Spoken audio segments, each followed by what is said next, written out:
bin Adi bin Habisi Abi Hurairah kulluha dhaifah. Semuanya riwayatnya adalah dengan dhaif. Bahkan pensyarah kitab ini juga memberikan penjelasan qultu faqad dha'afahu kullu man Abi Hatim wa Ibnu Hajar wa Ibnu Mulaqqin. Masyaallah. Jadi katanya hadis ini hampir semua orang mendhaifkan, termasuk Abu Hatim, Ibnu Hajar Al-Asqalani yang menulis hadis kitab Fathul Bari juga belum maram ini, wa Ibnu Mulaqqin dari madzhab Imam Hanafi juga mendhaifkan hadis. Nah, yang pertama yang menjadi penjelasan adalah la'anah. Kata-kata la'anah dari la'nan min babin nafa. Maknanya itu laknat itu sebenarnya dari kata qoroda wa abdahu minal khair. Berarti tiang niku dilaknati. Maknanya apa sih? Toroda, mengusir, menjauhkan dari kebaikan. Itu namanya orang yang mendapatkan laknat. Berarti artinya orang yang dilaknat berarti dia tidak dijauhkan dari banyak kebaikan. Termasuk ini kata-kata la'inun, kalau bisa la'inun itu orang yang dilaknat, mubalaghah la'anun. Nah, itu orang yang dilaknat yang sudah jenisnya jenis mubalaghah. Jadi penyangatan. Kalau la'an, nah itu lebih lagi sih. La'inun orang kan dilaknat, la'anun. Nah, itu orang yang benar-benar dilaknat. Nah, itu beda kalimatnya secara bahasa. Kemudian para jamaah yang dimaulah Subhanahu wa taala.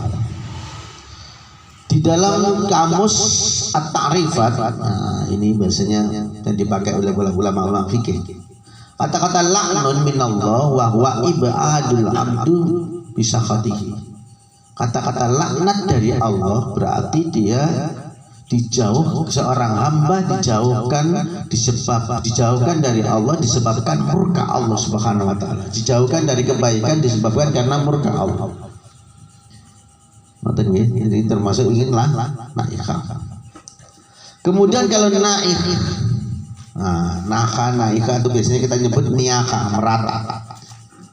Naka alal mayyit an-niyaka itu raf'us saut. Nanti yang dimaksud niyaka itu apa? Suaranya melengking, mengeraskan suara, jerit. Nah, bahasa sih kan. Binadib wa ta'did mikhasinil mayyit, arti menjerit, kemudian dia menyebut-nyebut kebagusan si mayit. Ini sampai kemudian dia menjerit-jeritkan. Nah, itu namanya naikha atau niyakha, merata. Oleh karena itu para jamaah sekalian yang dimaulah Subhanahu wa taala, pelajaran yang bisa kita ambil dari hadis ini, bahkan di hadis berikutnya ya, kita hampir mirip ya, biar enak memahaminya. Wa an Ummi Atiyah, wa an Ummi Atiyah radhiyallahu anha qalat, ucap sahabat Ummi Atiyah, akhoda ngalap alaina ing atase kita sapa Rasulullah sallallahu alaihi wasallam.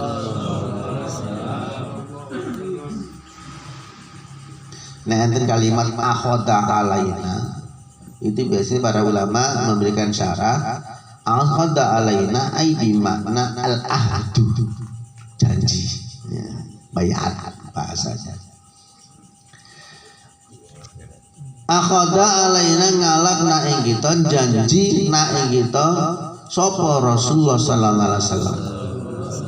Allah nanuha yen to ora kena, ora kena jerit-jerit, ora kena meratap sapa kita. Mutafakun alaih. Hadis ini diriwayatkan juga di kitab Mutafakun alaih dari Imam Bukhari wa Muslim.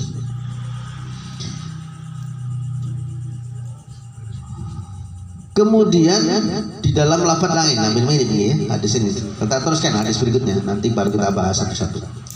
Wa an Umar radhiyallahu anhu, anin Nabi, saking Nabi sallallahu alaihi wasallam, qala dawu sapa Nabi, al mayyitu utawi mayit iku yu'adzibu, disiksa apa mayit, fi qabrihi ing dalam kuburane mayit, bima niha alaihi, kelawan ratapan wong kang ngeratap alaihi ngatasi mayit. Muttafaqun alaihi. Walahuma lan iku ketekarone nahwus padane hadis minal Mughirah anil Mughirah saking Mughirah bin Syu'bah radhiyallahu anhu. Artinya berarti ada juga dari lafaz yang sama dengan hadis ini, cuma bukan dari Umar tapi dari Mughirah bin Syu'bah dengan lafaz yang sama. Hadisnya gak ada masalah, muttafaqun alaihi. Para jamaah yang dimaulah Subhanahu wa taala. Nah, kata-kata ini hampir mirip pula hadisnya yang pertama yang kita bahas dulu. Hadis nomor yang awal ya. 483 484. Bidayatillani ala takhrimin niyahah. Dua hadis, yang pertama tadi an Abi Sa'id Al-Khudri sama an Umi Atiyah. Itu dua hadis ini menunjukkan haramnya meratap, yaitu dengan cara menjeritkan suara atau mengeraskan suara, menjerit dengan menyebut-nyebut atau menyebut-nyebut sifatnya atau karakternya atau perangai-perangainya mayit dengan kebaikan-kebaikan mayit, sebut-sebutkan ini begini dan lain sebagainya. Saya akan menyebutkan ya, monggo diberikan contoh sendiri. Dan ini sama seperti adatul jahiliyah, kebiasaan orang-orang jahiliyah dulu begitu. Jadi memang ngapunten berjamaah sekalian, yang namanya begini ini kadang-kadang ini kan teori ya, dalam hadis ini kan ada nasihat dari Nabi Shallallahu Alaihi Wasallam. Tapi ketika betul-betul kita mengalami musibah pun belum tentu bisa mengendalikan. Makanya monggo sarang-sarang saya pribadi, bapak-bapak dan termasuk ibu-ibu mestinya hadis ini ya. Termasuk biasanya memang kadang-kadang ngaji gitu, oh iya ya nggak boleh ya. Tapi betul-betul saat benar-benar musibah datang belum tentu. Kadang-kadang malah naudzubillah min dzalik ya, berlebih-lebihan. Ya, makanya kita berhati-hati, kita tahu dulu ilmunya. Nanti yang kata mengingatkan lebih mudah. Enggak, ngomong leres itu.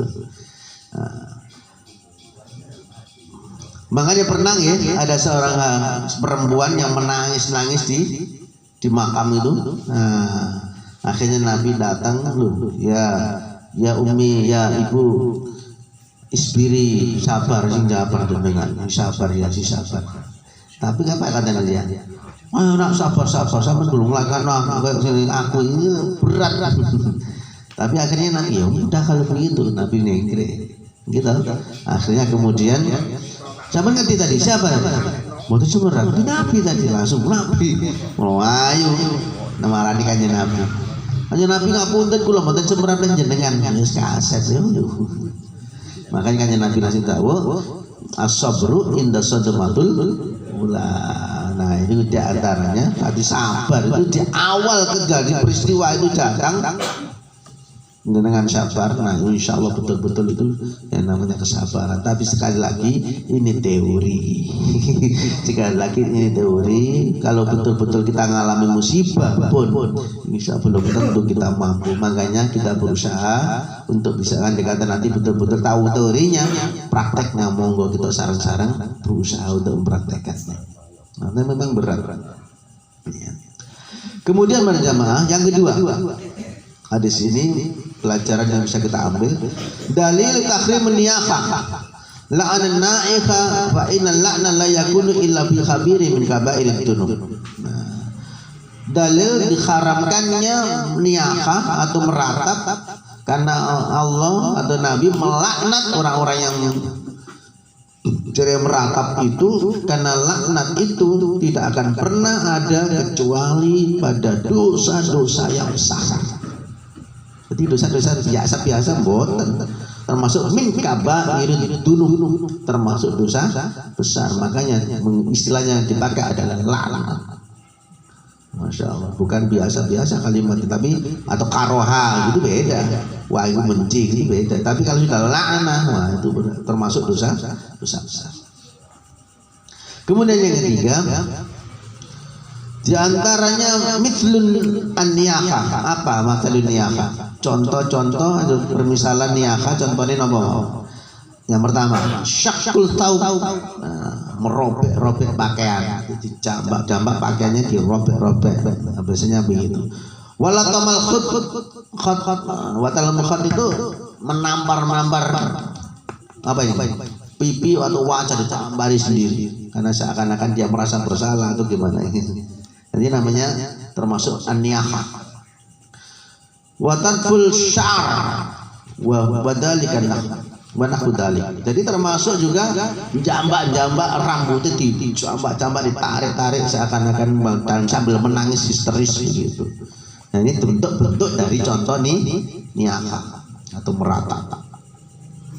Makanya kita harus hati-hati sekali lagi menghadapi pun belum tentu monggo kita sarang-sarang untuk bisa berusaha melaksanakan sebagaimana yang diajarkan Rasulullah sallallahu alaihi wasallam.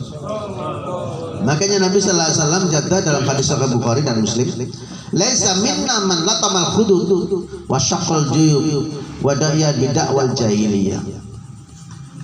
Bukanlah termasuk golongan kami, kata Nabi, siapa yang menampar mukanya, menampar pipinya, kemudian merobek pakaiannya, kemudian meraung-raung dengan suara-suara sebagaimana keras-keras menjerit, sebagaimana dulu pernah di zaman-zaman jahiliyah juga pernah seperti itu. Oleh karena itu ini berat ya, monggo kita saran-saran sekali lagi saya sampaikan, ini monggo kita ambil hikmahnya, mudah-mudahan kita bisa mempraktekkan sama-sama. Kemudian yang keempat, hikmah dari larangan ini adalah idharul jaza wasakhat wa adamul sabr, wajib ala qadrillah. Jadi ternyata memang hikmah dari ini menampakkan orang yang tidak bersabar itu wajib. Berarti seakan-akan larangan di sini adalah bagaimana orang putus asaan, sedih berlebih-lebihan. Sebab yang namanya orang di saat mendapatkan musibah nggak sedih. Nabi sendiri ketika cucunya meninggal, Nabi nangis. Tapi sahabat mengatakan, ya Rasul, jangan kok nangis, kan nggak boleh menangis. Lalu kata Nabi, ada rahmah. Ini justru rahmat. Nggak ada orang yang nggak cinta dengan anaknya sendiri, nggak ada orang yang nggak cinta dengan cucunya sendiri. Semua pasti cinta. Ini bentuk bagian dari rahmat Allah Subhanahu Wa Taala. Jadi nangisnya bukan nangis mulut ya, nangis mulut ini. Kalau nangis mata Nabi dilakukan Nabi Sallallahu Alaihi Wasallam. Jadi nangis tapi sebatas itu. Yang penting tidak sampai mengeraskan, meraung-raung sampai mengeraskan, menjerit dan biasanya makanya ibu ini bapak-bapak kayaknya nggak ada menjerit-jerit. Nah itu yang seperti itu biasanya ibu-ibu. Makanya hadis ini ya, yang pas mestinya disampaikan oleh ibu-ibu begitu. Perjamaah yang dimaulah Subhanahu Wa Taala, mungkin itu berapa hadis tadi? 2 hadis ya. Monggo barangkali nanti insya Allah kita lanjutkan kembali kajian kita. Mudah-mudahan Allah Subhanahu Wa Taala selalu memberikan kita hidayah dan memberikan kita kemampuan untuk bisa melaksanakan yang terbaik, untuk bisa melaksanakan seperti yang diajarkan Rasulullah Sallallahu Alaihi Wasallam. Itu saja yang saya sampaikan, kurang lebihnya mohon maaf. Ihdinas siratal mustaqim. Assalamualaikum warahmatullahi wabarakatuh.